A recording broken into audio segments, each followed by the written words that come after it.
தவமேருவாகிய நம் தெய்வம் அவர்கள் தங்களின் தவோபலத்தால் பெற்ற சர்வ சன்னதங்களின் சிறப்பினை பற்றி மெய்வெளி சிவமாலய அனந்தர் அவர்களின் குமாரரும் ஈரோடு வேதம் ஓதும் பாடசாலையின் பொறுப்பாளருமாகிய சாலைமணி அண்ணன் அவர்கள் மான்மிய பகுதியிலிருந்து பகிர்ந்து கொள்கிறார்கள். ஆதிமான்மியம் சன்னதம் பெறும் பருவத்தில் தவமேருவாகிய நம் தெய்வம் அவர்கள் எப்படி அந்த சன்னதங்களை பெற்றார்கள் என்பதை அதனுடைய சிறப்பு பற்றி அவங்க நமக்கு எடுத்து சொல்லி வருகின்றார்கள். தங்கள் குருகொண்டலாகிய தாயக தவமணி தனிகமணி பிரான் அவர்களுடைய உத்தரவின்படி நம் தெய்வம் அவர்கள் திருப்பரங்குன்ற மலையில் அந்த குகாசனத்தில் தவத்தில் இருந்து சர்வ சன்னதங்களையும் பெற்று வருகின்றார். எப்படி என்று சொன்னால், ஐம்புலன்களும் ஒடுங்கி, சும்மா தவத்தில் போய் உட்காந்து கண்ணை மூடி உட்காந்தெல்லாம் பெறலைங்க. ஐம்புலன்களும் ஒடுங்கி பஞ்சபொறிகளும் ஒன்று திரண்டு முனைக்கூர்மை ஓர்மை வலுவேற்றத்தில் நின்று ஒரே முகத்தினராய் கடுந்தவம் பூண்டு அன்னபானங்களின்றி கடுந்தவமாக இருந்து இந்த சர்வ சன்னதங்களையும் பெற்று வருகின்றார்கள்.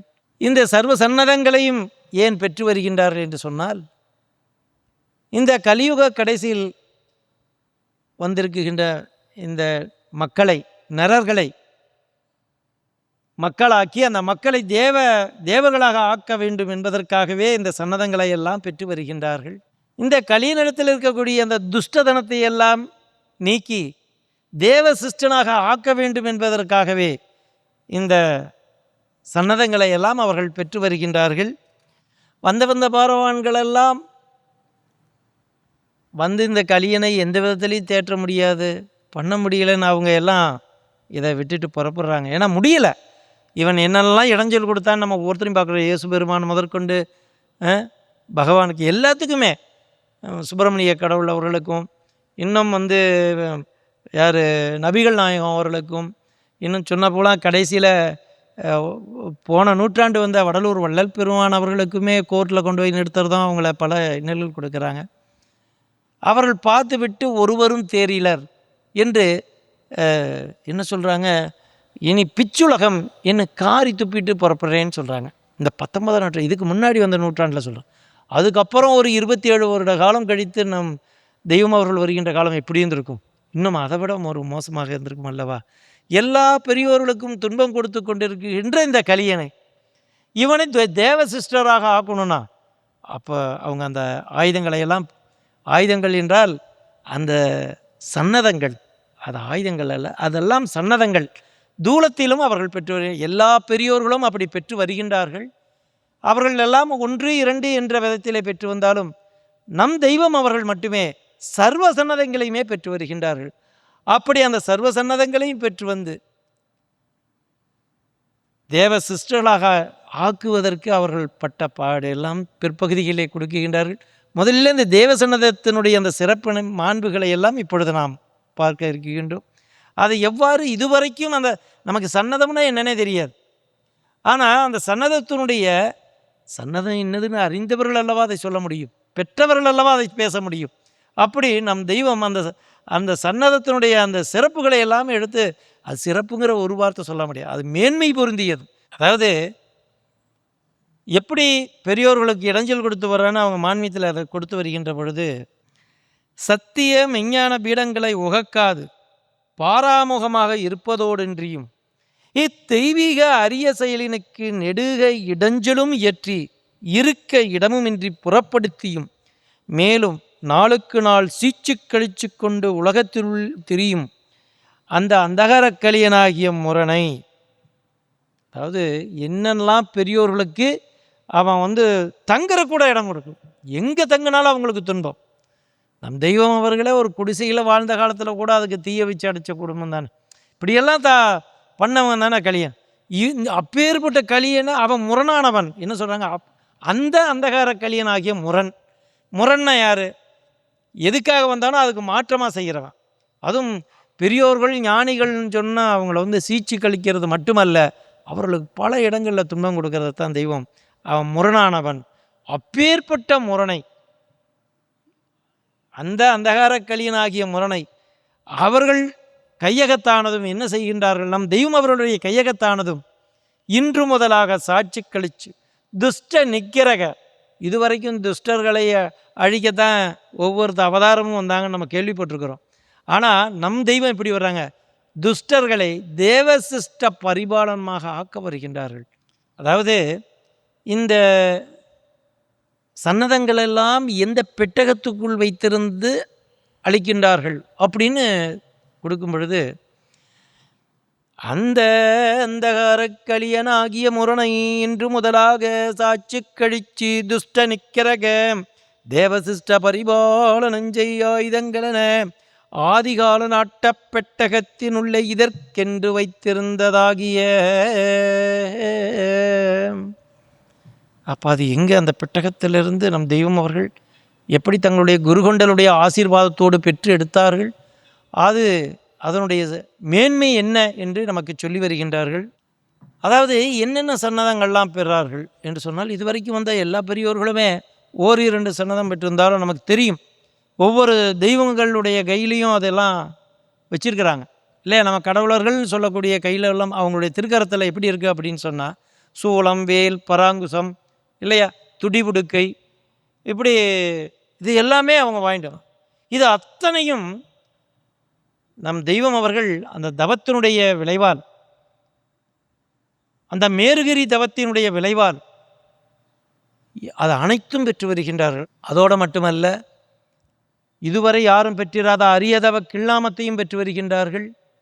இது எத்தனை வேணால் நம்ம பெற்றுடலாம், இந்த சன்னதங்களை எல்லாம் பெற்றுடலாம். ஆனால் அந்த குருவனுடைய ஆசீர்வாதம் வேணும்.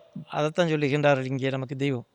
அந்த ஆசீர்வாத கங்கணமும் பூண பெற்றார்கள். நம் தெய்வம் அவர்கள் இத்தனையும் பெற்ற, அந்த அரியதவக்கெல்லாமும் பெற்று, யாரும் கண்டறியாத அந்த தண்டாயுத்தையும் பெற்ற நம் தெய்வம் அவர்கள் தங்களுடைய குருகொண்டனுடைய ஆசீர்வாதமும் பெற்று வருகின்றார்கள்.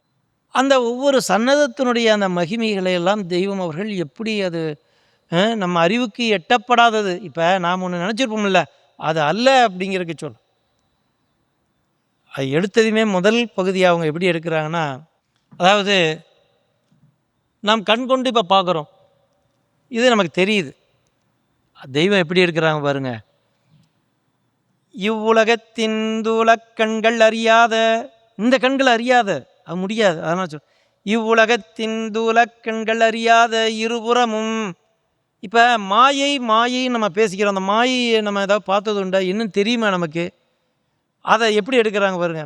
இவ்வுலகத்தின் தூலக் கண்கள் அறியாத இருபுறமும் கருக்கோங்கிய மாயை ஆய்ந்து மேய்ந்துறங்கும் கூரேறிய பட்டயமும். அந்த தேவ சன்னதங்கள் எதற்கு என்று சொன்னால், இந்த கலியனை, இந்த முரணை, பெரியோர்களுக்கெல்லாம் இடைஞ்சல் கொடுத்து வந்து கொண்டிருக்கின்ற அந்த முரணை எப்படி சாட்சி கழித்து துஷ்டர்களை தேவ சிஸ்டர்களாக ஆக்குவதற்காக, இந்த மாயையில் மாட்டிக்கொண்டு இருக்கின்ற இவர்களுக்காக, அந்த மாயையிலிருந்து காப்பாற்றுவதற்காக ஒரு சன்னதத்தை பெற்று வருகின்றார்கள். இத்தூள கண்கள் அறியாத இருபுறம் கருக்கோங்கிய மாயை ஆய்ந்து மேய்ந்துறங்கும் கூரேறிய பட்டயம் ஒன்று வாங்கி வருகின்றார்கள் முதலாவதாக. அடுத்தது சொல்கிறாங்க, அதாவது நாம் இப்போ ஒரு சங்கு வாங்குகிறோம், நமக்கு தெரியும் இந்த சங்கை வாங்கி ஊதணும்னா எவ்வளோ தூரம் கேட்கும்? எவ்வளோ தூரம் கேட்டுரும்? கொஞ்சம் குறிப்பிட்ட தூரம் கேட்கும் இல்லைங்களா? நம்ம இங்கே சபையில் ஊதுனா ஈரோடு கேட்குமா, இல்லை ரோட்டில் கேட்குமா? கேட்காதே. நான் எவ்வளோ பெரிய சங்கு வாங்கி வேணால் ஊதுங்களேன், கேட்காதே. ஆனால் இதனால தான் நம்ம அறிவுக்கு எட்டப்படாத சன்னதங்களுடைய அந்த மகிமையை சொல்லி வர்றாங்க பாருங்கள் தெய்வம். இப்போ விநாயகப் பெருமான் வச்சுருப்பாங்க, இன்னும் சில பேர்லாம் அந்த சங்குங்கிறத வச்சுருக்கிறாங்க, நம்ம பார்க்குறோம். யார்? கிருஷ்ண பரமாத்மாவே சங்கு சக்கரம் வச்சுருக்கிறாங்க இல்லையா? அப்போ அந்த சங்குனுடைய மகிமை என்னன்னு தெரியணும் அல்லவா? நாம் என்ன வச்சுக்கிட்டு இருக்கோம்? இந்த சங்கு. ஆனால் அது எப்பேற்பட்ட சங்குன்னு சொல்கிறாங்க. நாம் ஊதுனா கொஞ்சம் தூரம் தான் போகும். ஆனால் அவங்க சொல்கிறாங்க தெய்வம், பூமி அதிரும் ஓசையுடைய கடல் அறியாத திருவலம்புரி சங்கும். அதாவது பூமியே அதிருங்கிறாங்க. அப்போ அது நம்ம அறிவுக்கு எட்டப்படுதா? அந்த தேவ சன்னதம் எப்பேற்பட்டது என்று சொன்னால், பூமி அதிரும் ஓசையுடைய, நீங்கள் கடலில் இருந்து வரக்கூடியது நீங்கள் நினச்சிருவீங்களே, அடனா கடல் அறியாத அது எந்த சங்குனா திருவலம்புரி சங்கு. சாதாரணமானதல்ல. அந்த பெற்றிருக்கின்றார்கள் அந்த தேவ சன்னதங்கள் என்றால் அதனுடைய மகிமை, அது உன்னதம். அப்படி சொல்லும் பொழுது அது என்ன சொல்கிறாங்க? பூமி எதிரும் ஓசையுடைய கடலறியாத திருவலம்புரி சங்கு, அப்பேற்பட்டதை பெற்று வந்திருக்கின்றார்கள். அடுத்ததாக குறிப்பிடும் பொழுது, யாவற்றிராலும் கரந்தீண்டி செய்தெரியாத கவனகன வேகம் கொண்ட உயிர் சக்கரம். பரமாத்மா, கிருஷ்ண பரமாத்மா சக்கரம் வச்சுருக்காங்க, விட்டா உலகத்தை அழிச்சிருவாங்க, கேள்விதான் பட்டிருக்கும். ஆனால் அந்த உயிர் சக்கரத்துக்கு ஒரு பிரம்மாண்டத்தை கொடுக்குறாங்கன்னா, யாவரும் கரந்தீண்டி செய்தெரியாத, இப்போ நாமெல்லாம் கையில் செஞ்சிடும், அதுவா செஞ்சு சக்கரன்னு சொல்லி வைக்கிறோமே, அதுவா? அது அல்ல. யாவரும் கரந்தீண்டி செய்தெரியாத கவனகன வேகம் கொண்ட, ஓர் நொடிக்கு ஓரண்டம் போகக்கூடிய வல்லமையுடைய சக்கரம். சாதாரணமானதல்ல. சக்கரம் என்றால் வெறும் இரும்பில் செஞ்சு வைக்கிறதல்ல, அது உயிர் சக்கரம் என்று சொன்னார். அது அப்பேற்பட்டது, அது உயிர் சக்கரம் என்று குறிப்பிடுகின்றார்கள். அடுத்தது எப்படி குறிப்பிடுகிறார்கள் என்று சொன்னால், அதாவது இப்போ வேல், சூளம் இதெல்லாம் எங்கே செய்கிறாங்கன்னா, ஆசாரியுடைய பட்டறையில் கொண்டு போய் வச்சு காய்ச்சி, உலைக்கூடத்தில் வச்சு காய்ச்சி தானே அதை தட்டி அதை காய்ச்சி எடுத்து, சூளம், வேல் எல்லாமே கடப்பாரா, அது மாதிரி எல்லாமே அப்படி தானே செய்கிறாங்க. ஆனால் இங்கே எப்படி எடுக்கிறாங்க பாருங்க. எவ்வளோ அதுக்கு இதுக்கு நம்ம அறிவுக்கு பொருந்த, அது தெரிஞ்சுக்கணும் அப்படிங்கிறக்காக சொல்கிறேன். நீ இப்படி நினச்சிக்கிட்டு இருக்காத. முருகப்பெருமான் இருக்கிறதுல வேல் கொடுத்துட்டா இதுதான் வேல், அந்த வேல் அது அல்லப்பா. அது எப்பேற்பட்டது. சிவபெருமான இடத்தில் சூளம் இருக்கு என்றால் அது எப்பேற்பட்டது, அந்த பராங்குசம் எப்பேற்பட்டது என்று எடுத்தால், இது நீங்கள் இந்த இதில் போய் செய்கிறது அல்ல என்று சொல்லுவதற்காக குறிப்பிடுகின்றார்கள். குருதேவரன்றி, குரு கடாட்சத்தால், குருமார்கள், குரு இல்லாமல் இதை நாம் பெற முடியாது என்பதற்காக சொல்லுகின்றார். குருதேவரன்றி கருமார்களின் உழைக்கூடம் அறியாத, கருமார்கள்னா ஆசாரியருடைய பற்றைகளை கொண்டு போய் தட்டதை சொல்கிறாங்க. கருமார்களின் உழைக்கூடம் அறியாத சூலம், வேல், பராங்குசம். அப்போ நாம் நினச்சிக்கிட்டு இருக்கிற சூலம், வேல், பராங்குசம் அல்ல. அந்த தேவாயுதங்களானது, அந்த தேவ சன்னதங்கள் முத்தரிக்கப்பட்டு இந்த உலகத்துக்கு கொண்டாந்து அவர்கள் கொண்டு வருகிறது எப்பேற்பட்டது என்று சொன்னால், நம் புரிந்து கொள்ளும்படியாக அவர்கள் சொல்லி வருகின்றார்கள். அதாவது அடுத்தது எப்படி எடுக்கிறாங்க பாருங்கள்.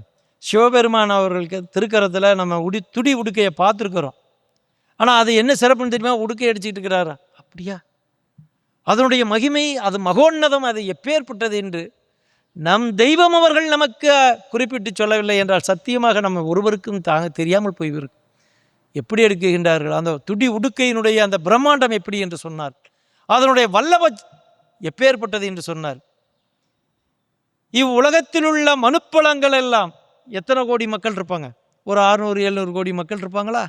அவங்க எல்லாம் சேர்ந்து இப்படியே ஒரு பொருள் இருக்குது, அசைக்கலான்னா ஒரு 2 பேர் சேர்ந்து அசைச்சலாம். ஒரு கல் இருக்குது, தள்ளிடலாம். இந்த கட்டடம் இருக்குது, தள்ளிடலான்னா ஒரு 500 பேர் சேர்ந்து கூட தள்ளி பார்த்துடலாம்.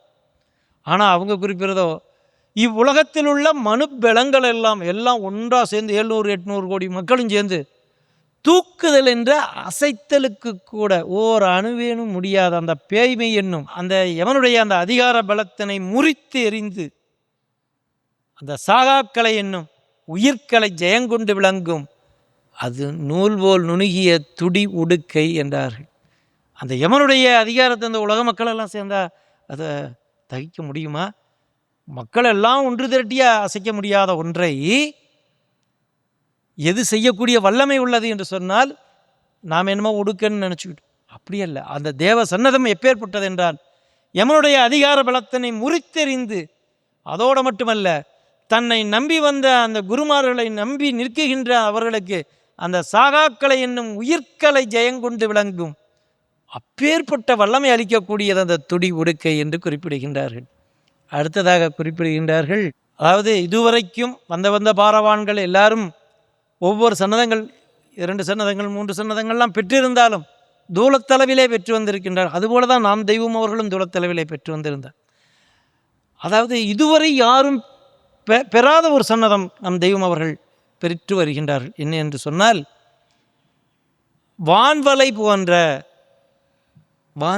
போன்ற, அதாவது அந்த கிள்ளாமத்துக்கு ஒரு இது கொடுக்கிறார், அடைமொழி கொடுக்கின்றார்கள். இந்திர ராசி வான்வலை போன்ற இதுவரை எவரும் பெற்றறியா அரிய அது தவக்கிள்ளாமம். அந்த கிள்ளாமத்துக்கு எப்படி கொடுக்கின்றால் தவக்கிள்ளாமம், அரிய தவக்கிள்ளாமம் என்றார்கள். அது சாதாரண பாட்டில் வல்லப்பா.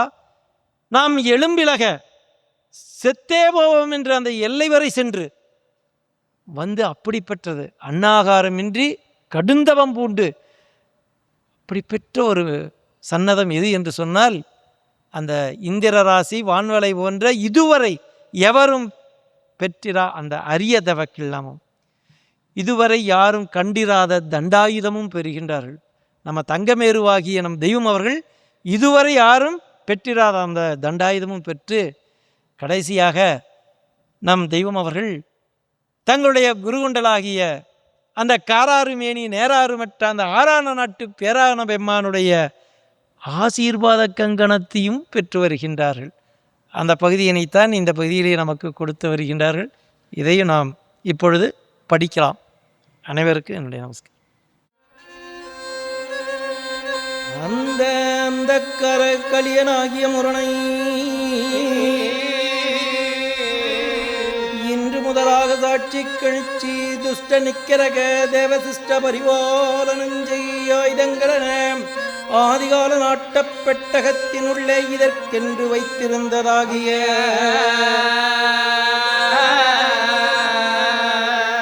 இவ்வுலகத்தின் உலக்கண்கள் அறியாத இருபுறமும் கருக்கோங்கிய மாயை ஆய்ந்து மேய்ந்துறங்கும் ஊரேறிய பட்டயமும் பூமியதிரும் ஓசையுடைய கடலறியாத திருவளம்புரிச்சங்கும் யாவற்றிராளும் கரந்தீண்டி செய்தறியாத கவனகன வேகம் கொண்ட உயிர் சக்கரமும் குருதேவரன்றி கருமார்களின் உலைக்கூட அறியாத சூலம் வேல் பராங்குசமும் இவ்வுலகத்தில் உள்ள மனப்பலங்கள் எல்லாம் ஒன்றாக திரட்டி வந்து தூக்குதல் என்ற செத்தலுக்கு கூட ஓர் அணுவும் இயலாத பேய்மை என்னும் எமனுடைய அதிகார பலத்தை முறித்து எறிந்து மகிழ்ச்சி பூப்பானது சாகாக்கலை என்னும் உயிர்கலை ஜெயம் கொண்டு விளங்கும் நூல் போல் நுணுகிய இடைமை உடைய துடிவுடுக்கையும்